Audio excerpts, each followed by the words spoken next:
അവിടുത്തെ കാരുണ്യം ശാശ്വതമാണെന്ന് അഹരോന്റെ ഭവനം പറയട്ടെ. അവിടുത്തെ കാരുണ്യം ശാശ്വതമാണെന്ന് കർത്താവിന്റെ ഭക്തന്മാർ പറയട്ടെ. ദുരിതങ്ങളിൽ അകപ്പെട്ടപ്പോൾ ഞാൻ കർത്താവിനെ വിളിച്ചപേക്ഷിച്ചു. എന്റെ പ്രാർത്ഥന കേട്ട് അവിടുന്ന് എന്നെ മോചിപ്പിച്ചു. കർത്താവിന് കൃതജ്ഞതയർപ്പിക്കുവേ. അവിടുന്ന് നല്ലവനാണ്. അവിടുത്തെ എന്നേക്കും നിലനിൽക്കുന്നു. ഏതായാലും രണ്ടുപേരും ഒന്ന് പാടാം. ഒരു ഇച്ചിരി കൂടി ഒന്ന് എടുക്കാം. ഇപ്പൊ ഇത് തന്നെ, ഈ സങ്കീർത്തന ഭാഗം തന്നെ നമ്മുടെ ഈ സഹനത്തിനെ അപ്ലൈ ചെയ്യാവുന്നതാണ് ഇല്ലേ? ഓക്കെ, കൈയടിച്ച് പാടാം. ഒന്ന് കൈയടിച്ചൊന്ന് കുലുങ്ങി പാട്.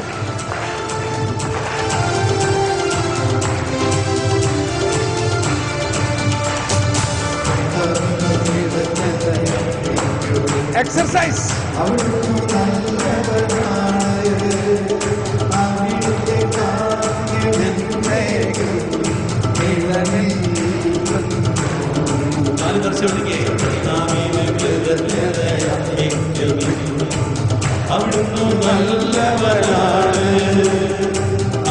കാല് കാല് പറക്കി, കാല് കൈ മാത്രം പോരാ, കാല്. കാരുണ്യം ശാശ്വതമാണെന്ന് ഇസ്രായേൽ പറയട്ടെ. അവിടുത്തെ കാരുണ്യം ശാശ്വതമാണെന്ന് അഹരോന്റെ ഭവനം പറയട്ടെ. അവിടുത്തെ കാരുണ്യം പറയട്ടെ. അവിടുത്തെ കാരുണ്യം ശാശ്വതമാണെന്ന് ഇസ്രായേൽ പറയട്ടെ. അവിടുത്തെ കാരുണ്യം ശാശ്വതമാണെന്ന് അഹരോന്റെ ഭവനം പറയട്ടെ. അവിടുത്തെ കാരുണ്യം ശാശ്വതമാണെന്ന് കർത്താവിന്റെ ഭക്തന്മാർ പറയട്ടെ.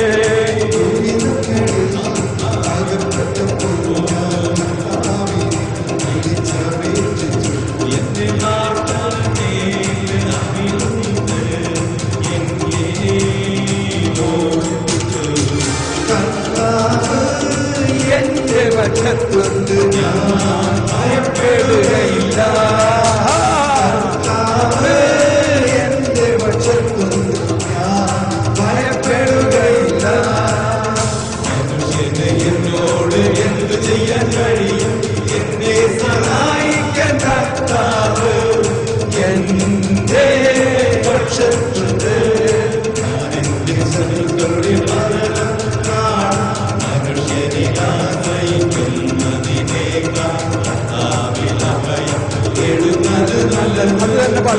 മനുഷ്യരിൽ ആശ്രയിക്കുന്നതിനേക്കാൾ തേടുന്നത് നല്ലത്. അഗൈൻ കർത്താവിലഭയം തേടുന്നത് നല്ലത്. മനുഷ്യനിലാശ്രയിക്കും എല്ലാവരും കർത്താവിലഭയം തേടുന്നത് നല്ലത്.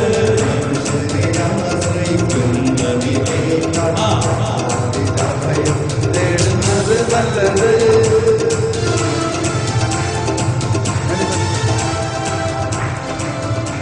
ഒന്ന് പാടിയത്. മനുഷ്യനിലാശ്രയിക്കുന്നതിനേക്കാൾ കർത്താവിലഭയം തേടുന്നത് നല്ലത്. വിടും. മനുഷ്യനി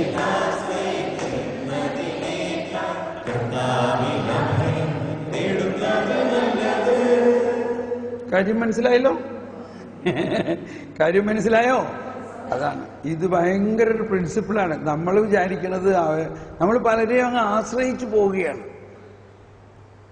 പെട്ടെന്ന് ആ വ്യക്തി നമ്മളെ സ്നേഹിക്കാണ്ടാകുമ്പോൾ, അല്ലെങ്കിൽ ആ വ്യക്തി നമ്മളെ സപ്പോർട്ട് ചെയ്യാണ്ടാകുമ്പോൾ, അയ്യോ ഇതെങ്ങനെ നടക്കും, എങ്ങനെ കാര്യം നടക്കും എന്ന് വിചാരിച്ച് നമ്മളങ്ങ് അന്തം വിട്ടുപോകും.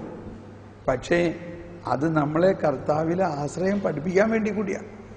നമ്മൾ കർത്താവിൽ മാത്രം ആശ്രയിക്കുന്ന ഒരവസ്ഥയിലേക്ക് കർത്താവ് കൊണ്ടുവരും. അപ്പോൾ നമുക്ക് ഭയങ്കര ഒരു ശക്തിയും നിറവായിരിക്കും. Praise the lord. Yes, so we begin now. Yes, നമ്മൾ ഇനി ചിന്തിക്കാൻ പോകുന്നത്